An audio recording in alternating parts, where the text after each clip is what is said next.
Hoje estamos recebendo a nossa colega linda da casa lá em Laguna, né, Seara dos Pobres, que vai nos trazer a mensagem. Peço que prestem atenção, porque certamente vai servir, né, alguma partezinha vai tocar o nosso coração. O tema que ela nos traz hoje é Ajuda-te e o céu te ajudará. Bem-vinda, linda.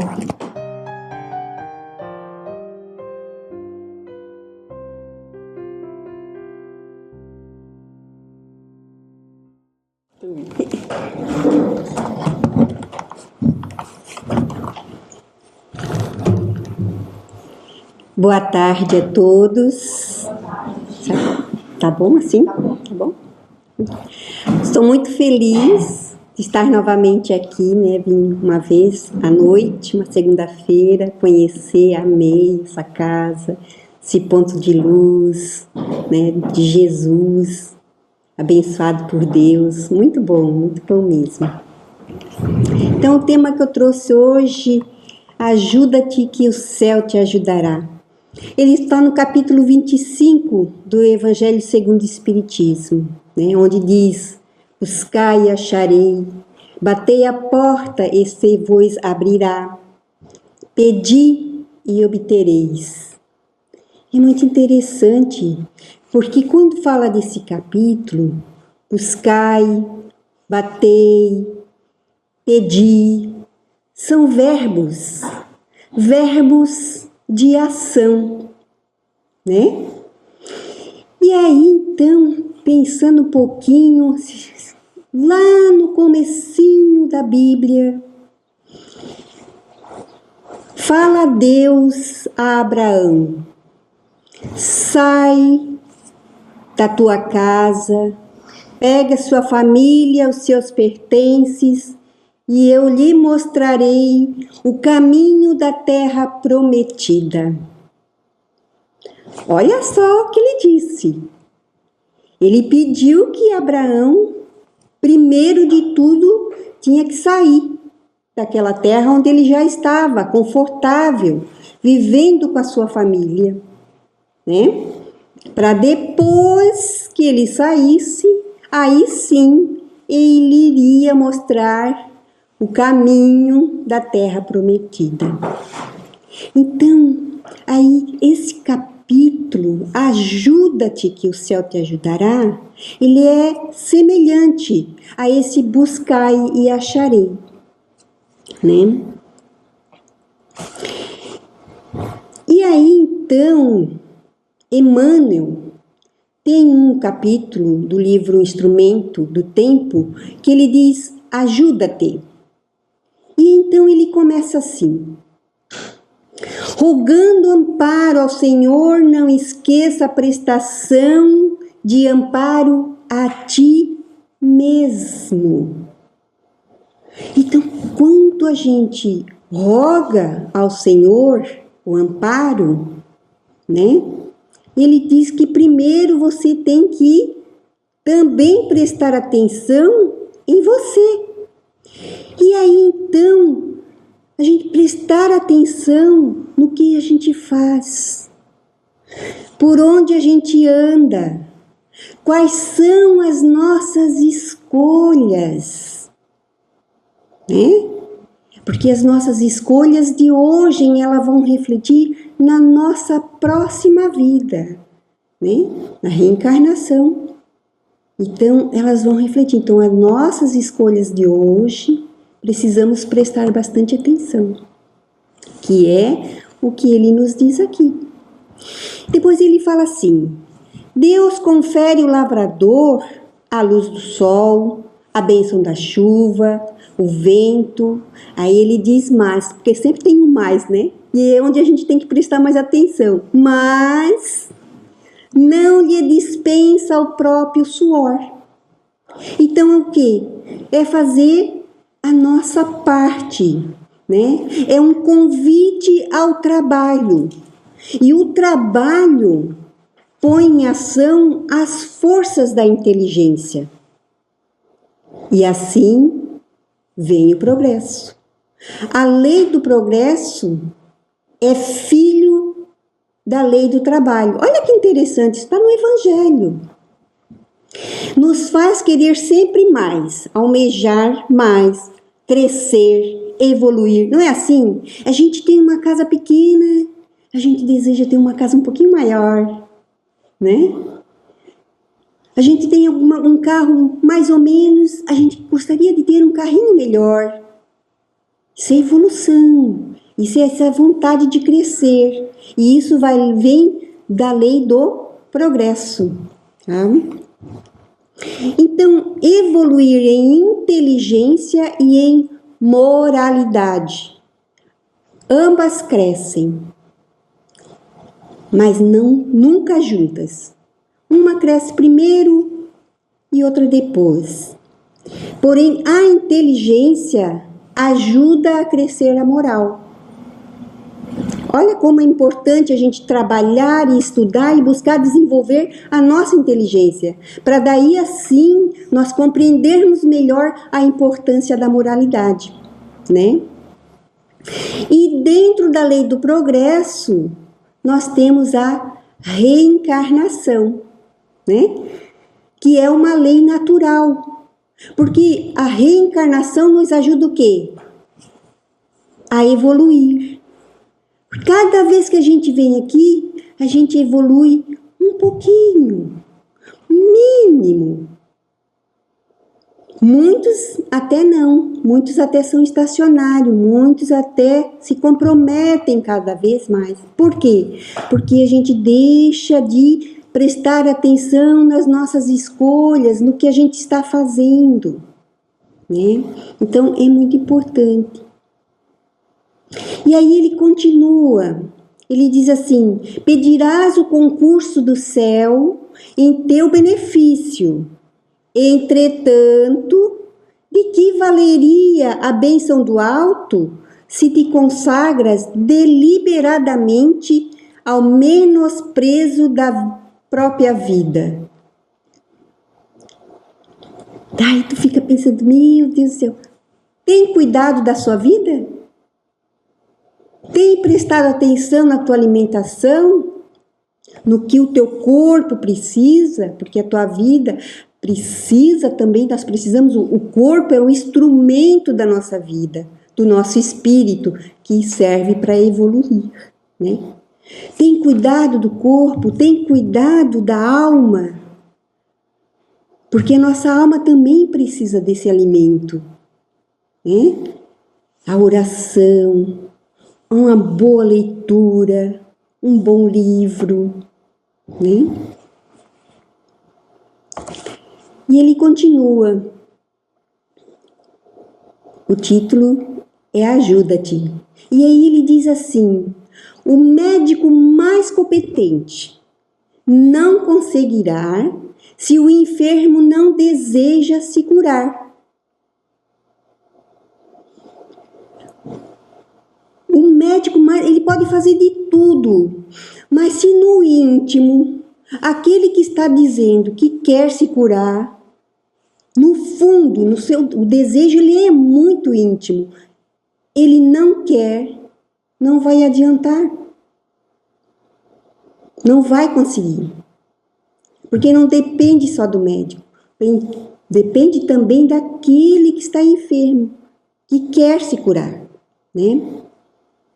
E o professor mais exímio, nada alcançará do aluno que foge à lição. Pode ser o melhor professor. Se o aluno não quer, não vai aprender. Não é verdade, gente? E aí o que precisa? Aí nós precisamos colocar em prática a força da vontade. A força da vontade. Precisamos colocar em prática essa... Não, eu vou conseguir. Eu vou conseguir, né? É isso que a gente precisa, porque no Evangelho também está escrito que aquele que tem um vício, ele consegue deixar se ele tiver uma vontade firme. Então, é a força da vontade. E E aí então ele fala assim: é imprescindível o senso de responsabilidade de viver para que as vantagens da existência nos engrandece o espírito. Então aqui ele está dizendo o que para nós? A responsabilidade nossa de desenvolvermos a nossa inteligência, de buscarmos evoluir o nosso espírito. É responsabilidade nossa, né?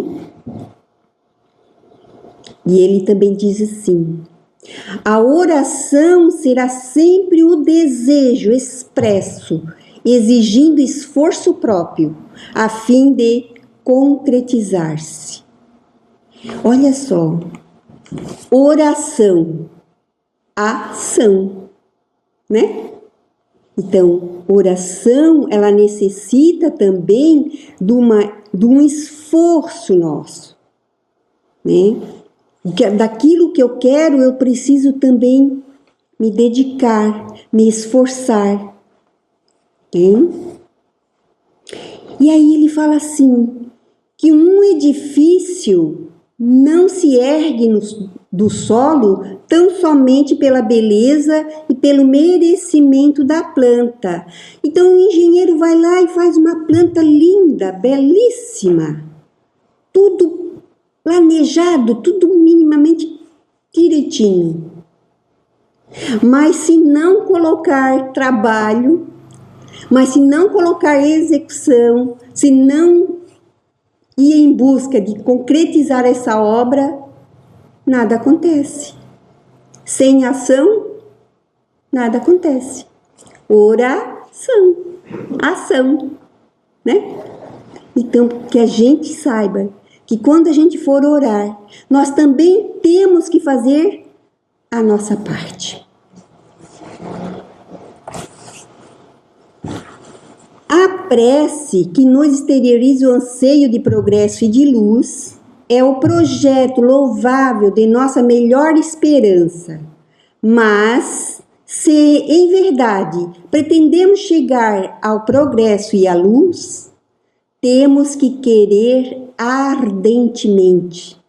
É preciso nos disponhamos a lutar e sofrer, trabalhar e servir na construção de nosso ideal. Então, ele está dizendo aqui, quando a gente vem para cá, quando a gente faz o planejamento reencarnatório, nós recebemos um propósito de Deus, né? A gente recebe esse propósito. Mas que propósito é esse? Esse propósito está lá no teu íntimo. E ele está latente. É preciso que você descubra qual que é esse propósito, né? Porque olha só, trabalhar e servir na construção do nosso ideal, é o teu ideal. Você não veio aqui só para sofrer. Ninguém veio só para sofrer. Sofrimento vem porque a gente sai do caminho, né? Porque a gente não está se realizando, não está fazendo aquilo que necessita fazer. E aí ele diz assim, continua, ele diz assim, ajudemo-nos, a nós mesmos, né? Cada dia para que o céu nos ajude com o devido proveito, de vez que o céu ajuda sempre. Olha só o que ele diz. Mas nem sempre sabemos aquilo que procuramos para fixar em nosso caminho a incessante ajuda celestial. Então, às vezes a gente, eu quero fazer isso, isso, isso. Rogo a Deus tudo, mas aí eu não me mantenho firme nesse caminho. Daqui a pouco eu já encontro outra coisa, já quero fazer outra coisa. E aí não tem como ajudar. Fica difícil, porque a gente não se fixa. É o que ele está dizendo aqui, num propósito. É aquela pessoa, né? Às vezes a gente conhece aquela pessoa, quer uma casa, trabalha, consegue a casa. Por quê? Porque ela queria, ela foi, ela lutou, ela trabalhou, ela se esforçou e deu um jeito, E conseguiu uma casa. Aí tu às vezes fica assim, mas como é que pode conseguir uma casa? Nem trabalho direito tem. E eu aqui, né, que tenho isso, tenho aquilo, não consigo realizar o meu sonho. Né? Não tem assim esses exemplos? É para a gente refletir, né?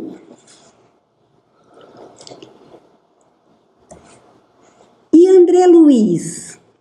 André Luiz também nos deu. Buscai e achareis. Do livro pelo Espírito André Luiz, no livro Vivendo o Evangelho, psicografia de Antônio Baduy Filho.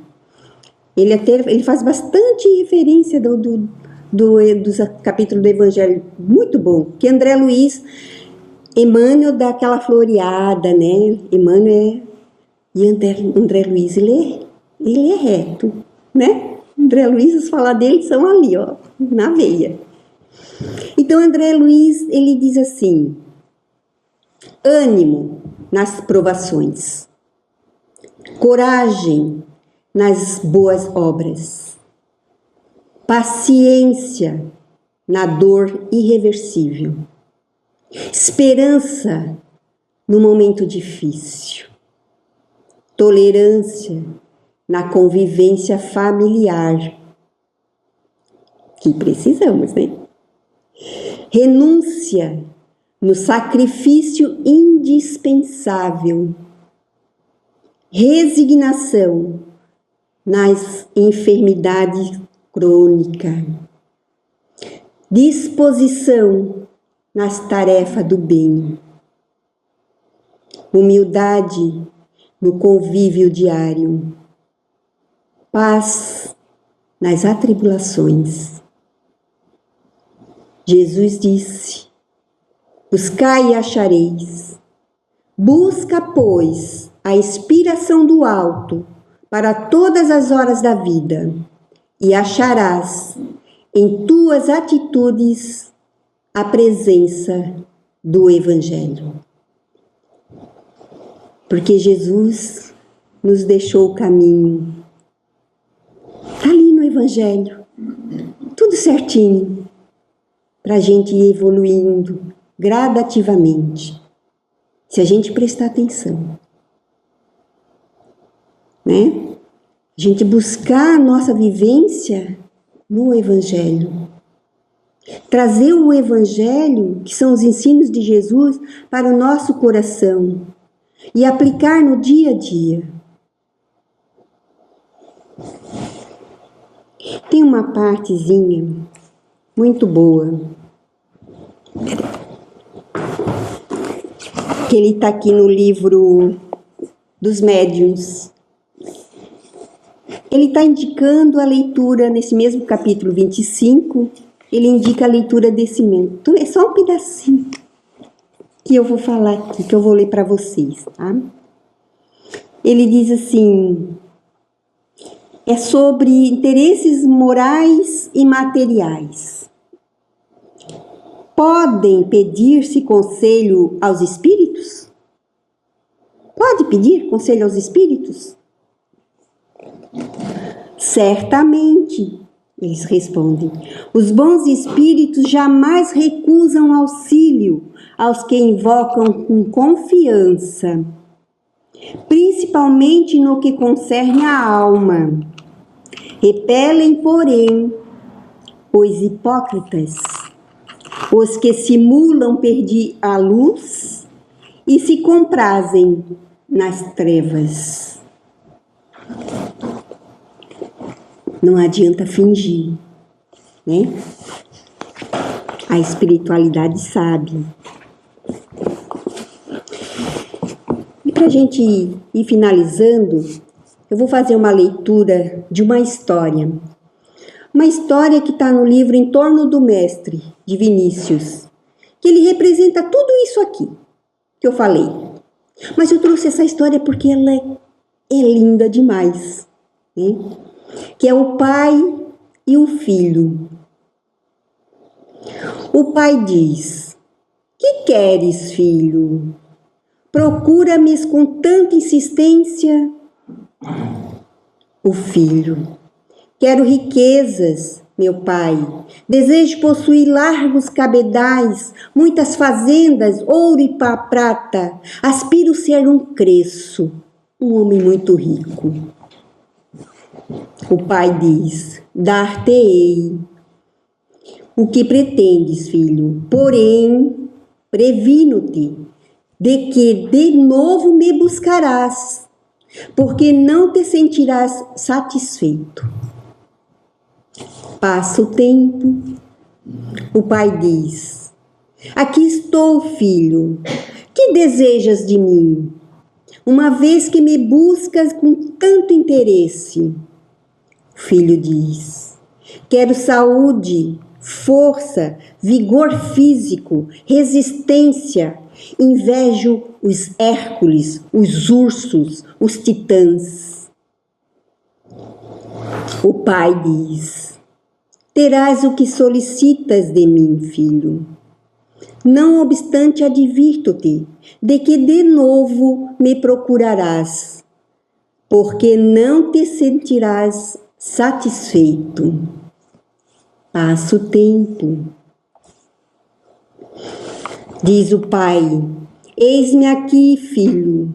Por que estás assim, aflito, e me chama com tamanha impaciência? O filho diz: pai, tenho sede de domínio, de poder, de autoridade.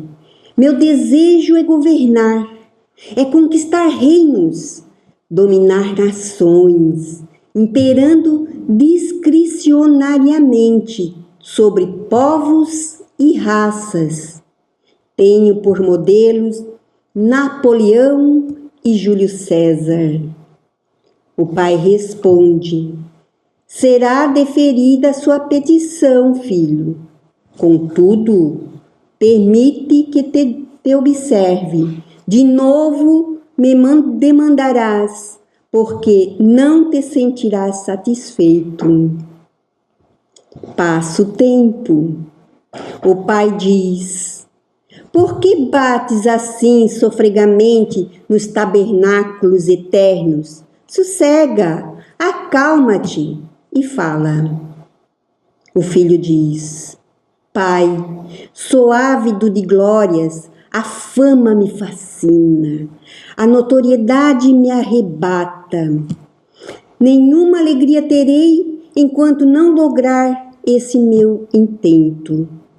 Quero perceber sobre a fronte a coroa de louros que ostentaram os sábios, os grandes poetas, os escritores célebres.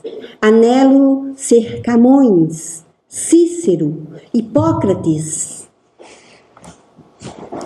O pai responde: serás atendido, alcançando o que tanto ambicionas. Todavia, aviso-te de que de novo voltarás à minha procura, porque isso que não te sentirás satisfeito.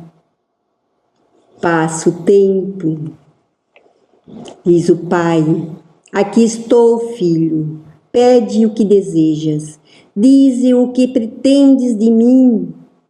O filho, finalmente, diz: pai, quero amar e ser amado. Sinto incontido anseio de expandir meu coração. Vejo-me constrangido numa atmosfera asfixiante. Meu sonho é amar amplamente, incomensuravelmente. Meu maior desejo é sentir palpitar em mim a vida de todos os seres. Quero o amor sem restrições, ilimitado, infinito. Quero amar com toda a capacidade do meu coração. Assim como os pulmões sadiam, respiram na floresta, nos montes, nos campos e nos bosques. Meu ideal, pai, é o filho de Maria, o profeta de Nazaré, aquele que morreu na cruz por amor à humanidade. O Pai diz: sê bendito, meu filho, terás aquilo a que tão sabiamente aspiras. Não me procurarás mais, porque sentirás em ti a plenitude da vida. De hora em diante serás uno comigo. Penso que assim somos nós. O tempo são as reencarnações. Buscamos fora o que está dentro de nós, a centelha divina, filho do amor que somos. Não é mesmo? Uma lição para a gente. Queremos isso, queremos aquilo, queremos aquilo. E esquecemos muitas vezes do mais importante, o amor. O amor a todos os seres, a todos os irmãos, porque somos todos filhos de um mesmo Pai, do nosso Deus Criador. Muito obrigada. Paz e luz a todos.